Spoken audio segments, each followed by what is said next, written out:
Oh man. So this particular broadcast, after the last segment and especially, has descended into the fifth level of hell, and I don't know how to segue it back to normalcy to pull the nose up on the plane. So from the fifth level of hell, we might as well say screw it and go all the way and descend down to the 10th level of hell. The issue that keeps coming up, I've never ducked an issue for a year hoping it would go away, and it wouldn't go away. People email me, Sovereign Grace Institute of Apologetics, of which I'm the president and founder. People are wanting an official position on various subjects, but they're asking me, and they keep asking, and they won't go away. It doesn't happen every day, but it's happened, trickled and spread out enough down through the past year to where I really can't ignore it no more. So what I hope to do is answer it one time, never deal with it again, never think about it, never talk about it again, and move on with life. And if you ever think, what is his official position? Just come back to this and listen to it and leave me alone about it. People want me to discuss Ravi Zacharias. So we're living in a time in which there was a change of the U.S. presidency under very suspicious circumstances. There was a lot of riots that were fostered by, the media and whatnot all over the country. We've had riots. We've had economic problems, government shutdowns, taking a flu or a cold or whatever you want to call it and exaggerating it to try to paint it as some species-threatening pandemic so secular human government can make major power grabs. Islam is advancing. Non-Christian religious systems are advancing. Atheism, communism, etc. But of all of that, all the things that the church is facing in 2021, the corporations that own the so-called Christian publishing houses and the so-called Christian cable networks, and who donate heavily to the Christian ministries and evangelism projects and apologetics areas or whatever, they seem to want our conversations to be about Ravi Zacharias and whether, the biggest problem we're facing clearly is whether Ravi went to a full service massage parlor and got himself a full body massage. I wish to God that was the biggest problem that I could think of going on in the world right now, but apparently there are many who think that this is the biggest issue that should be talked about, and if you don't talk about it, you're a real steaming pile of trash. And I gotta tell you also, it's not necessary. There's one dude who sends me the same email like every month about this subject, and sometimes he even cuts and pastes it and puts it in another email address. But if you're going to make a fake email address, A, make sure your second attempt at the same message is worded differently, but B, invent a better name than Phil Phillipson from Philadelphia, because that's too stupid. You know what I mean? Even I can pick up on that, but I'll discuss Ravi Zacharias one time and one time only. And I've tried to care. First thing I want to say is that there are some people who have went down a great rabbit hole about this and spent hundreds of hours on it like it was the greatest crisis facing their life. And so they've poured a lot of their time into the subject. Maybe I've spent a half hour on it at best. So I have not, done a Kennedy assassination, Warren Commission delve into the subject. Like I said, I don't view it as, a great crisis that requires an immediate Christian response. I don't even view it in the list of problems that I see in the world and the church. I don't even see it in the top 200. All right. It just doesn't move the meter for me. So that's the first thing I want to say. I have not, and I admit right now, I have not done a lot of research on the subject, primarily because I don't care. But so number two, I also want to point out that Ravi Zacharias is dead. He's not alive to confront and cross-examine any witness against him, any piece of so-called evidence that's brought against him. And so the scriptures tell us that you cannot bring an accusation against an elder except on the basis of 2 or 3 credible, non-interested, and non-malicious eyewitnesses. Eyewitnesses, okay? But if I was a judge, okay, in a court of law, and in terms of the rules of evidence, if things were submitted that that the accused was not able to confront and cross-examine the accuser of, or the author of such and such a report, I wouldn't even admit it onto the record. Okay, so anyone who's discussing this subject is doing so free from Ravi having a day in court or a day to discuss the issues openly. That needs to be at the forefront because of the few discussions I've heard about this. I have not heard anybody start from that starting point, the rights of the accused. But that's where I start from whenever there's a character assassination or a slander taking place.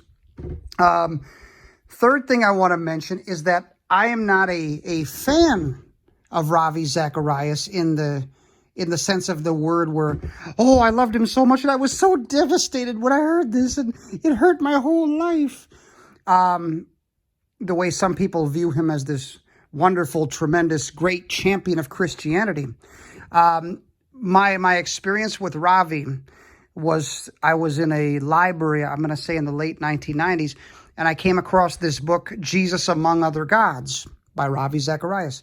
And I read it, and is it a blockbuster game changer that people in the future generations of the Christian church are going to have required reading at Bible colleges and seminaries? No. Is any new ground broken by way of research or uncovering facts or evidence from primary source documents that the world or the church have never seen before? No. So in that sense of the word, it's not a sweeping book, but it's also one of the other rules of writing a book when you're a Christian is do no harm. So if a subject was always at level 7 or whatever, don't bring the discussion down to level 6. Don't screw it up. So he achieved the balance of not screwing the subject up, but he didn't do anything new that I hadn't seen before. So the book was just kind of there, and it was serviceable. It was not great, but it was serviceable, and I could tell that the writer had a higher than a normal intelligence quotient.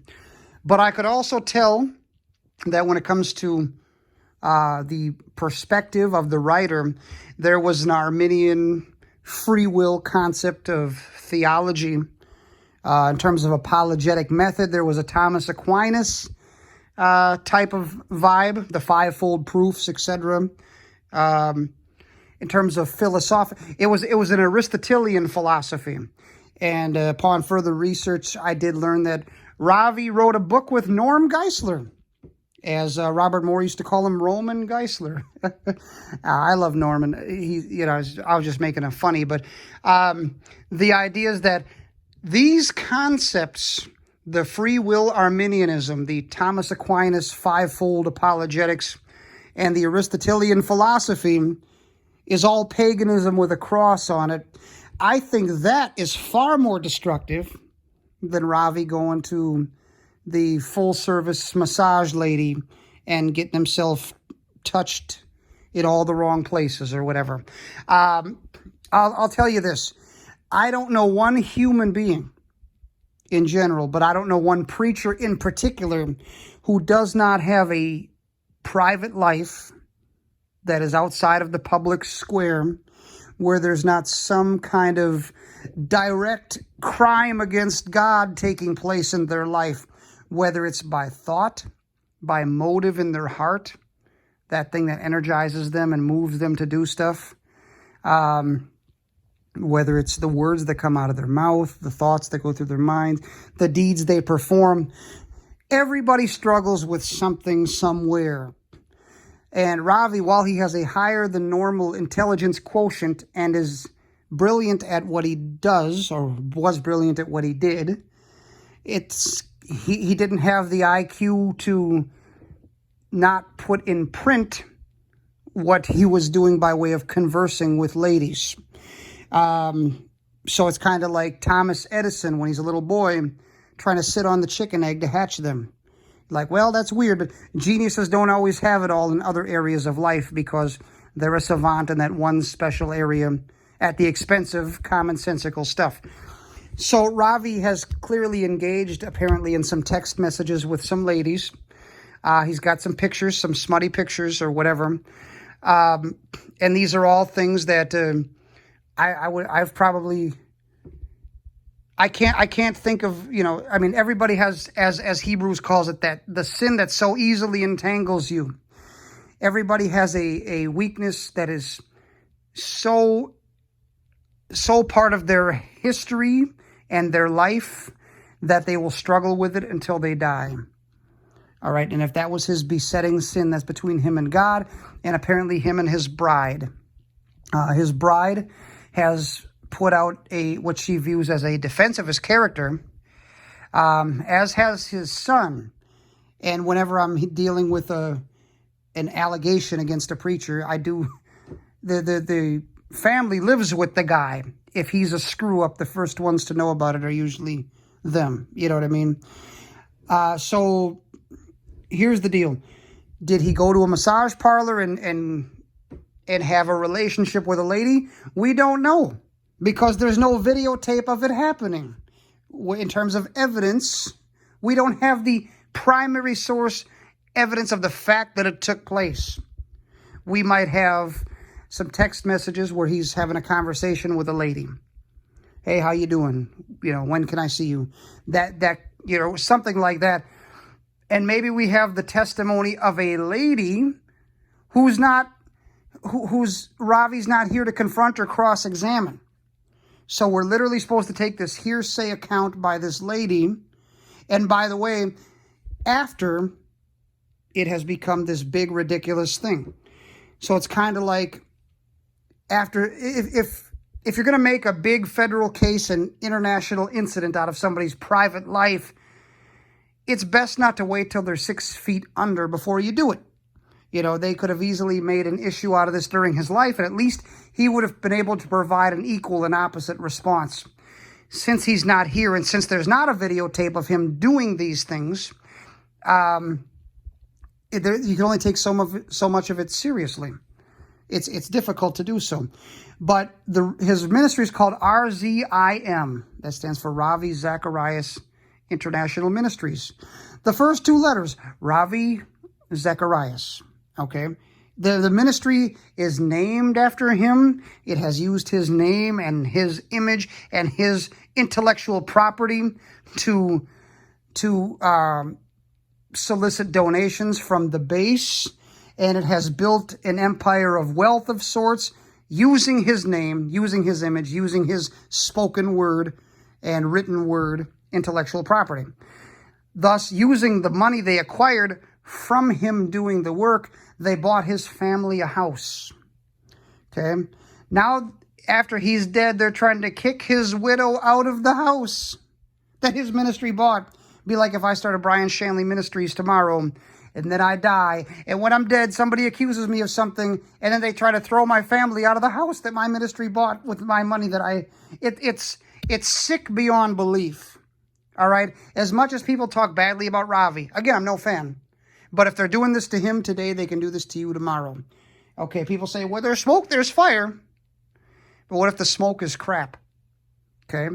Look deeper at the fire that's supposedly causing the smoke, and the smoke doesn't have to exist because the fire's garbage, And this is a case where maybe he had a conversation that went too far. All we can prove is that he had a problem looking at the smutty pictures on the internet, and that he had a couple of conversations that could be easily misunderstood, but he's not here to put them into context. We only have the testimony of the other lady. And of course, Ravi Zacharias International Ministries has hired an investigator, we hired a lawyer, or whatever the heck, and we've determined that he did this. How? Did you question him? Oh, he's not here to be questioned. Dang. Whether your whole report is manure because he's not here. So when the smoke clears, like I said, I feel like Ravi, with his free will Arminian crap, where you can be saved today and not saved tomorrow, etc. That mentality of, you went to the wrong movie, your salvation's in jeopardy. He surrounded himself with Bible students who think this way, and now they're applying this theology to his life. Oh, he's probably in hell right now. I would imagine that if somebody could be saved while holding to Arminianism and Aquinas, I don't know how they would be, but if they could be, I would imagine he'd never denied his faith. His wife was there saying his final act on the earth, was holding her hand and, saying he was ready to meet Jesus, as he died from cancer. That doesn't sound like a dude who was afraid to face death in the least, which means he felt like his trust was in Jesus. And again, so my official position on the Ravi Zacharias issue is people such as the Assemblies of God and these people who have a radical misunderstanding of God and his forgiveness of sin. And if you go to the dance club and have a cocktail, you're a piece of trash on your way to hell. The holiness movement people, to them, this is the biggest tidal wave tsunami in the water of their life that they've ever seen, and they're blown away. To people that understand God and his forgiveness of sin, this is a pebble that makes a ripple in the pond, but it's not the defining thing. When you look back at his body of work and his life, his critics and his accusers you should not allow them to define how he's remembered. Okay? And again, I'm saying that as a person who was not a fan, who was a critic, who had a respect for him, but was not if I saw him on the street, I would not say, Ravi, will you autograph my book, please? I would not have done that. You know what I mean? So I don't have any vested interest in defending him. But I can tell you, like I said, if they can do this to him today, they can do this to you tomorrow. Okay, and so you need to be very careful. There's wording that's very irresponsible in the official position of the people to whom he left his ministry. These are people he chose that I don't have any interest in. I didn't know him. They knew him, and they're stabbing him in the back. They're saying, we're going to help his victims. You can't have victims until you have a crime. Show me a crime. The only thing is this. If he had a position of doctrinal authority in their life, where he's like, I'm the pastor, baby, do this for me, or you're in trouble. If he abused that, that's bad. Okay. If he was working in ministry, freeing people from sex trafficking, and then they're feeling like he's in control of their basic needs as to whether or not they eat or drink or have a place to live, and they're feeling obligated to do things sexually to him in exchange for the basics of life, then he's definitely, that's a sex crime of a kind. That's a form of rape of sorts, and he would be on the hot seat for that. However, demonstrating beyond a reasonable doubt to a moral certainty unanimously in front of 12 of his peers in a situation where he has the right to, like I said, confront and cross-examine witnesses and exhibits of evidence is impossible to be done. Thus, we don't have enough evidence or perspective to view him as absolutely guilty. We literally can't. And so the fact that they've made major moves, I view it as a knee-jerk panic reaction. Future generations will look back on his staff and how they've acted in the wake and said, wow, they really jumped the gun on that. They were really fake people, And I know that you're hearing this and you're saying, who is this man saying these things? Because I'm probably the only one putting it in this perspective. Everyone else it's a rush to string him up. You don't understand the material that you're giving. The atheist, the communist, the lunatic, the pervert, the agnostic, whatever, the homosexual, the witchcraft person, all of them always look to see Christians screwing up, to see ministers falling, so that they can say, I told you that Christianity was some superstitious mess. Yeah, we should have got rid of it a long time ago. And when we have an infighting about this based on something of this nature, and it won't go away for a year, and there's entire ministries that think this is the hottest topic that should dominate your conversations. They're trying to control what the content of your speech is with another Christian. And like I've said here, I've gotten more than one email. If you don't take a position on this that condemns it, you are siding with him. You're saying it's okay to sexually harass people. If you think me being silent on an issue means that I'm in perfect agreement with sexual harassment, then you're too stupid to listen to my show, and I ask you to turn it off, because you can't possibly hang. All right? Maybe you were dropped on your head. Maybe you were deprived of oxygen for several minutes. Maybe you've done a lot of drugs and your brain doesn't process information properly to where you could arrive at a conclusion where you feel entitled to say that about me. But it's a bullying tactic that tried to force me to cover a subject that I really don't care about in the grand scheme of things. Ravi Zacharias has stood in front of Jesus. If his trust was in the death, the burial, and the resurrection of God the Son and him alone, then he met Jesus as Savior. If it wasn't, then he met Jesus as Judge. Either way, that's a private meeting. And so the things I've seen, I've not seen anything that's been... I expected to see a blockbuster. I expected to see, there's the smoking gun. Ravi's a rapist, evil, blah, blah. I didn't see it. I saw a bunch of people freaking out because they found out, wow, okay, there's good evidence that he might not have been celibate or separated just unto his wife. Fine, he screwed up some stuff, whatever. But to go to the extremes that they've went is quite remarkable, all right? Especially based on hearsay evidence where there's no confrontation about a man who's dead. I find it quite tacky behavior and in very bad taste. I do not. If he did what they said, fine, but there's no conclusive way to prove it without him here, and without some real, raw, brute, tangible data and evidence. And I'm just not seeing what I need to see to be satisfied. I would be the one juror that said I'm not satisfied and guilty. And I know there's more than one person out there like me who thinks it, but it's not politically correct within the American evangelical world to say it. So I've said it for you, and now that someone has blazed the trail to say it, you can follow me. That's exactly how it usually happens. You think it, but you're afraid to say it. Then I say it, and then you have a little bit of courage where you're like, yeah, now I feel like I can say it. And then later I can just blame him. Fine, blame me. I don't care.